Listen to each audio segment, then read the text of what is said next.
अगर वो दूसरा मर्डर ना करता तो 9 साल से गायब हुई उस लड़की का कभी पता नहीं चलता। दो दीवारों के बीच दफन उस शरीर को 9 साल बाद मुक्ति मिली, जब उसका धार्मिक तरीके से क्रियाक्रम हुआ। वो 9 साल से गायब थी। थाने में उसके लापता होने का पोस्टर लगा हुआ था, लेकिन कोई सुराग ना था। लेकिन जब उसके गायब होने के 9 साल बाद एक लड़की का कत्ल हुआ, तो अचानक 9 साल पहले लापता हुई इस लड़की के गायब होने का भी राज खुल गया।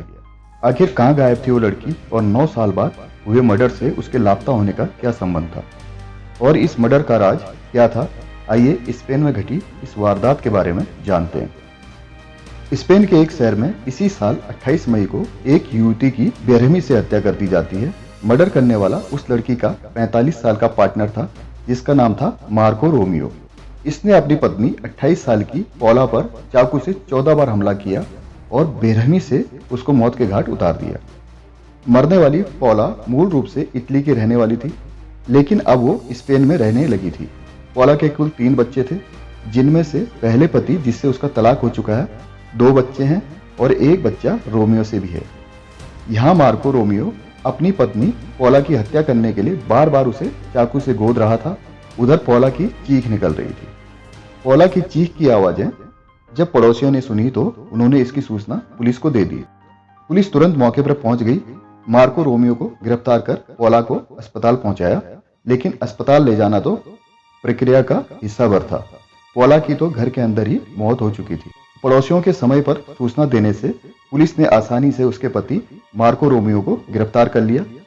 मार्को रोमियो, जिसे पुलिस हिरासत में ले चुकी है, उसे लेकर थाने पहुंचती है। यहाँ तक तो केस बेहद आसान लग रहा था। एक महिला का कत्ल हो जाता है। कातिल के फरार होने से पहले ही पुलिस उसे आसानी से दबोच लेती है।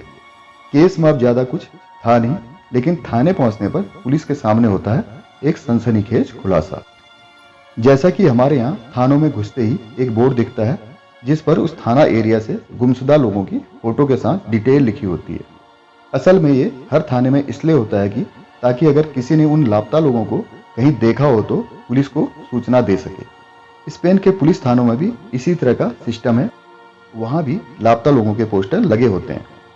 उन्हीं में से एक मिसिंग पोस्टर को देखकर मार्को रोमियो रुक जाता है। फिर पुलिस से कहता है, तुम लोग क्या समझते हो कि मेरा ये पहला खून है? ये मेरा पहला नहीं, दूसरा खून है। तुम लोगों को लग रहा होगा मैंने केवल पौला को मारा है, लेकिन इससे पहले भी मैं एक मर्डर कर चुका हूं। ये सुन पुलिस वाले हैरान हो जाते हैं। मार्को रोमियो आगे बताता है, यहाँ बोर्ड पर जो ये लड़की की फोटो लगी हुई है सिबोरा गगानी की, यही है वो जिसका मैं आज से 9 साल पहले कत्ल कर चुका हूँ। जिस सिबोरा गगानी के मर्डर की वो बात कर रहा था, वो स्पेन के उसी मलागा एरिया से लापता हुई थी जहां आजकल रोमियो रहता था। सिबोरा 14 जुलाई 2014 से लापता थी, यानी उसे लापता हुए करीब 9 साल हो चुके थे। अब रोमियो की बातें सुनकर पहले तो पुलिस को लगा कि वो जांच को भटकाने के लिए ऐसी बातें कर रहा है, लेकिन कुछ देर बाद ही उसने दोबारा कहा कि जिसे 9 साल से तुम लोग लापता समझ रहे हो, जिसको गुमशुदा समझकर खोज कर रहे हो, उसकी तो मैं हत्या कर चुका हूं और लाश को बॉक्स में डालकर 2 दीवारों के बीच दफना चुका हूं। वो खुद बताता है, उसकी हत्या मैंने इस तरीके से की जिससे आज तक किसी को इस बात की भनक तक नहीं लग सकी। ये सुनकर पुलिस वाले काफी हैरान थे, क्योंकि वाकई में 9 सालों से लापता सिबोरा गगानी का आज तक कोई सुराग नहीं मिला था।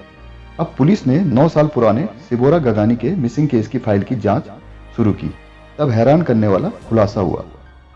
अब स्पेन पुलिस पूरे मामले की जांच फिर से इस नए एंगल से करने लगी। रोमियो से उस जगह के बारे में पूछा गया जहां उसने सिबोरा गगानी की लाश छुपाई थी।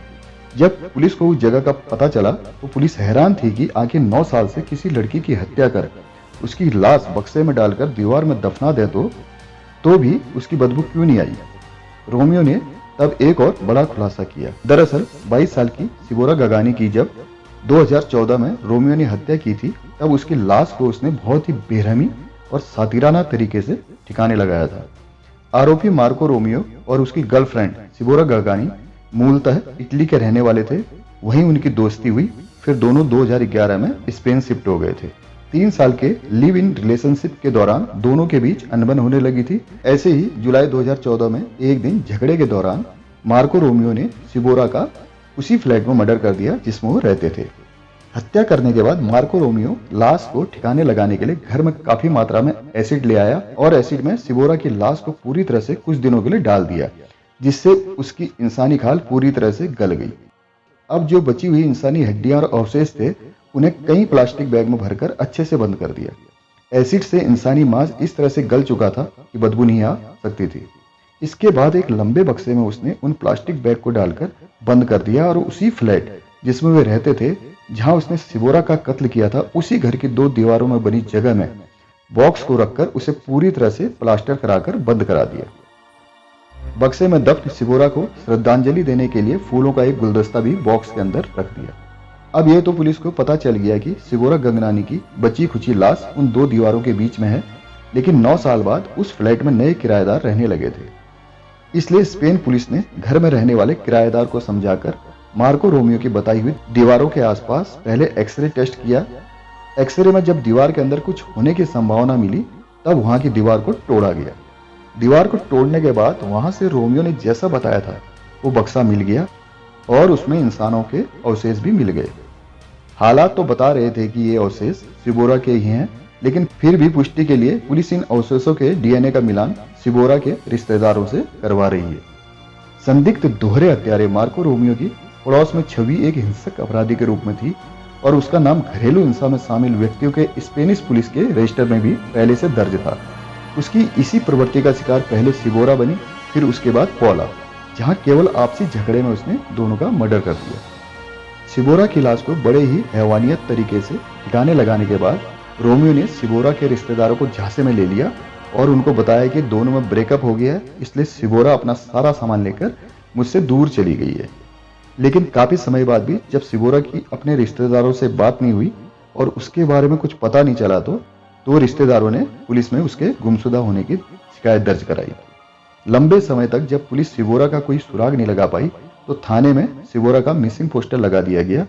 सिबोरा के ऐसी मिसिंग वाले पोस्टर को देखकर 9 साल बाद मार्को रोमियो यानी सिबोरा के कातिल ने ही सिबोरा के कत्ल का खुलासा खुद ही कर दिया। पूरी कहानी से हम जान पाए कि मार्को रोमियो शुरू से एक अपराधी प्रवृत्ति का आदमी है, जिसे घरेलू हिंसा वाले लोगों की सूची में शामिल किया गया है। अगर सिबोरा गंगनानी के कत्ल के वक्त ही वो पकड़ में आ गया होता तो 9 साल बाद पॉला का यह हश्र नहीं होता। सोचिए ऐसे व्यक्ति यदि बचते रहे तो कितनी ही सिबोरा कितनी ही पॉला जैसों के लिए मौत बन जाए।